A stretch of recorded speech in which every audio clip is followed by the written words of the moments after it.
திரைத்துறையில் 50 ஆண்டுகள்ன்ற மிகப்பெரிய சாதனை செஞ்ச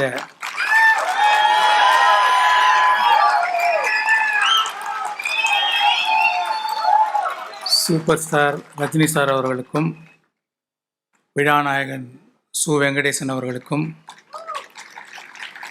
ஆனந்த விகடன் நிர்வாக ஆசிரியர் ஸ்ரீனிவாசன் அவர்களுக்கும், திரு உதயச்சந்திரன் ஐஏஎஸ் அவர்களுக்கும், ரோகிணி அவர்களுக்கும், கோபிநாத் அவர்களுக்கும், வந்திருக்கும் பெரியோர்களுக்கும், பாரியின் வாசகர்களுக்கும் அனைவருக்கும் வணக்கம். நான் இது வரைக்கும் புத்தகம் சம்மந்தப்பட்ட விழாவில் வாழ்த்துறையெல்லாம் சொன்னதில்லை. ஒரு ஃபிலிம் மேக்கராக வேள்பாரி நாவலோடு உண்டான கனெக்ஷனையும் வியந்த விஷயங்களையும் பகிர்ந்துக்கலான் இருக்கேன்.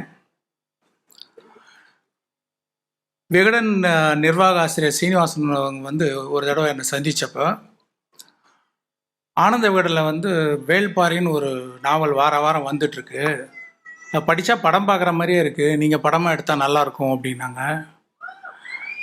நான் அநேகமாக வெளியில் கதைகள்லாம் பண்ணுறது இல்லைன்றனாலையும் அது படிக்க நேரம் இல்லைன்றனாலையும் பார்க்குறேன் சார் அப்படின்னு சொல்லியிருந்தேன்.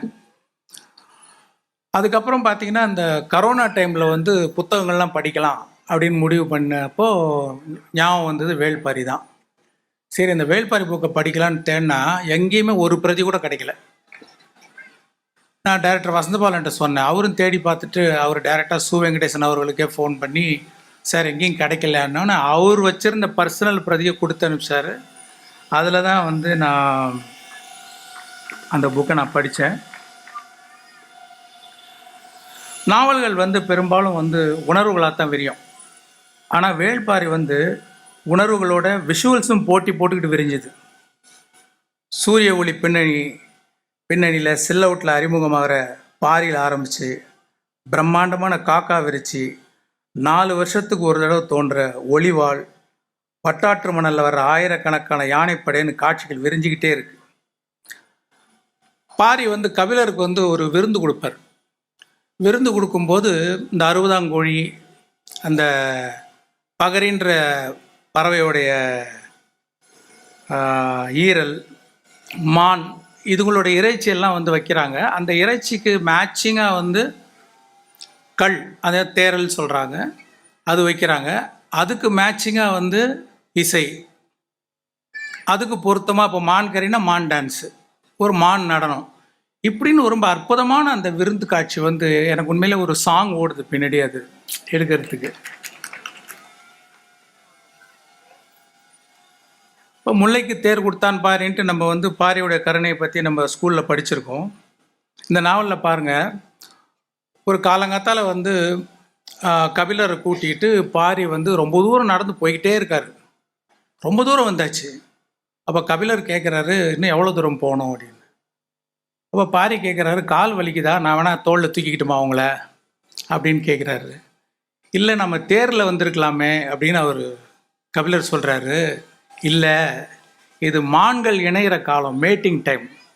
இப்போ தேர் வந்துச்சுன்னா அந்த சத்தத்தினால அதுங்களுக்கு தொந்தரவாக இருக்கும், அதனால தான் நான் நடந்தே வரேன் அப்படின்னாரு. எப்பேற்பட்ட குணம் பாருங்கள் நீங்கள். அதே மாதிரி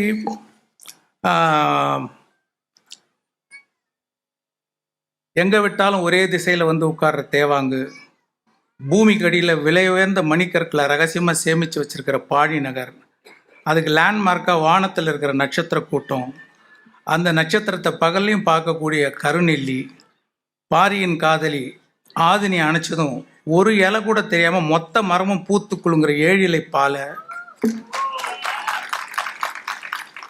காதலர்கள் பாரியும் ஆதினியும் இணைஞ்சு விடுற அந்த மூச்சில் விரிகிற நிலமுரண்டி மலர், குறிப்பிட்ட மூலிகையை சாப்பிட்டுட்டு அந்த இலைகளை சாப்பிட்டுட்டு அந்த தான் மூக்குலேருந்து அந்த நீர்த்தோல், அதே மீன் சட்டை, பாம்பு சட்டை அப்படி உரிச்சிட்டு இணையிற வெண்சாரை, ஒளி வீசும் வெண்சாரை பாம்புகள், சுண்டா பூனை, பறக்கும் பாம்புகள், ஒரே கடியில் குதிரையோட கழுத்தை துண்டாக்குற தோகை நாய்கள், மழை நீரை மட்டுமே குடிக்கிற சக்கரவாக பறவை, தண்ணீருக்குள்ளே எறிகிற பால் குரண்டி செடி, 2 நாட்கள் ஆனாலும் போதை குறையாத நறுமணம் வீசக்கூடிய சோமப்பூண்டு பானம், சிறகு நாவல், இரவில் ஒளிரும் ராவெரி மரம், இப்படி போயிட்டே இருக்கு லைக்கு.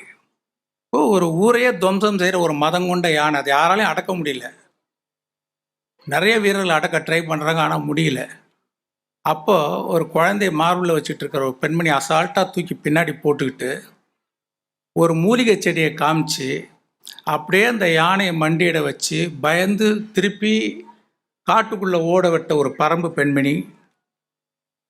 அப்புறம் தீக்களி பூசிக்கிட்டு நெருப்புக்குள்ளேருந்து வந்து எதிரிகளை வெட்டி சாய்ச்சிட்டு திருப்பி தீக்குள்ளேயே போயிடுற பரம்பு வீரர்கள். எதிரிகள் கூட்டத்தை அழிக்க வேற வழி தெரியாமல் மாடுகளோட கொம்புகளை கொளுத்தி விட்டு தாக்க வச்சு அதுங்க செத்து விழுந்ததும் குமுறி அழுது அந்த எரிஞ்ச மாட்டோட கொம்பை எடுத்து அப்படியே தான் நெஞ்சில் குத்திட்டு சாவர கோவன் கதாபாத்திரம். பாரி உயிரை காப்பாற்றுறதுக்காக தான் உயிரே தியாகம் செய்கிற பாண்டிய இளவரசி பொற்சுவை. தான் உயிரோடு இருந்தால் பாரி மலையிலேருந்து கீழே இறங்கி போயிட மாட்டான்னு ஒரு வில்லை எடுத்து தான் காலில் இழுத்து தான் நடு வயிற்றில் பாய்ச்சி இறந்து போகிற தேக்கன்.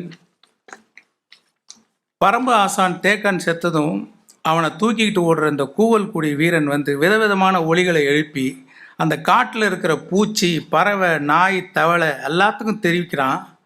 அதுங்க அத்தனையும் சோகத்தோட ஒரே நேரத்தில் குரல் எழுப்புறது வந்து அற்புதமான ஒரு இடங்க. இந்த மாதிரி நான் எங்கேயும் வந்து கேள்விப்பட்டதும் இல்லை, படித்ததும் இல்லை.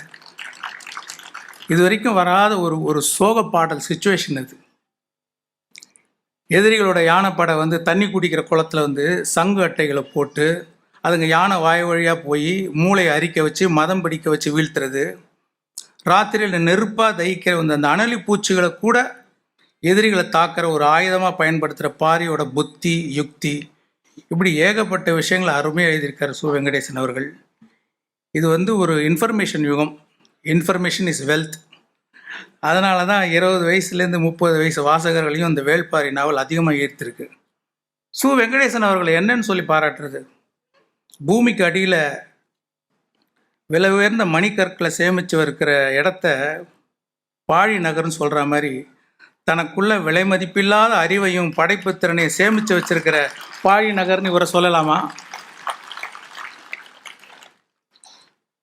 கல்கிக்கு ஒரு பொன்னியின் செல்வன் மாதிரி ஆனந்த விகடனுக்கு ஒரு வேள்பாரி.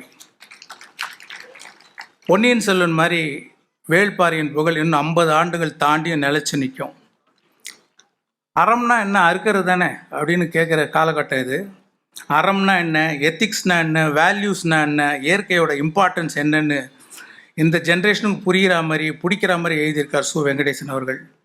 இதை ஒரு பாட புத்தகமாக பள்ளிகள்லையும் கல்லூரிகள்லையும் வைக்கணுங்கிறது தான் என்னுடைய எண்ணம். இதை தான் குடும்ப சொத்தாக பொக்கிஷமாக பாதுகாத்து ப்ரமோட் பண்ணுற ஆனந்த விகடன் நிர்வாக இயக்குனர் திரு சீனிவாசன் அவர்களுக்கும் ஆனந்த விகடன் குழுவினருக்கும் எனது பாராட்டுக்கள். இன்னும் பல லட்சம் பிரதிகள் விற்க எனது வாழ்த்துக்கள். அற்புதமான ஓவியங்களை வரைஞ்ச மணியும் செல்வன் அவர்களுக்கும் எனது பாராட்டுகளும் வாழ்த்துக்களும். முதல்ல என்னோட கனவு படமாக இருந்தது எந்திரன்.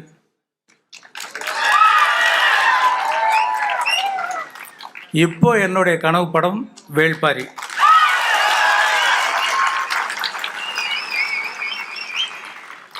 எப்போ ஒரு பெரிய படத்தை எடுத்தாலும் இது சந்திரலேகா மாதிரி பிரம்மாண்டமாக இருக்குன்னு சொல்லுவாங்க.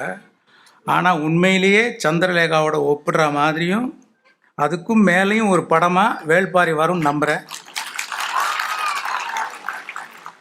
எஸ்எஸ் வாசனையா இருந்திருந்தாங்கன்னா அவங்களே இதை ப்ரொடியூஸ் பண்ணியிருப்பாங்கன்னு நினைக்கிறேன். ஏன்னா இதில் அவ்வளோ ஸ்கோப் இருக்குது. Performance, photography, music, lyrics, dialogues, art direction, costumes, action, choreography, VFX, சவுண்ட்ஸுன்னு இன்னும் புது புது டெக்னாலஜியை அறிமுகப்படுத்தக்கூடிய கதையாக இருக்குது Velpari. Game of thrones, Avatar மாதிரி உலகம் போற்றக்கூடிய அறிவுபூர்வமான ஜனரஞ்சகமான காவியமாக ஒரு பெருமை மிக்க இந்திய படைப்பாக, தமிழ் படைப்பாக வரக்கூடிய சாத்தியம் இதில் இருக்குது. Hope dream comes true. நன்றி.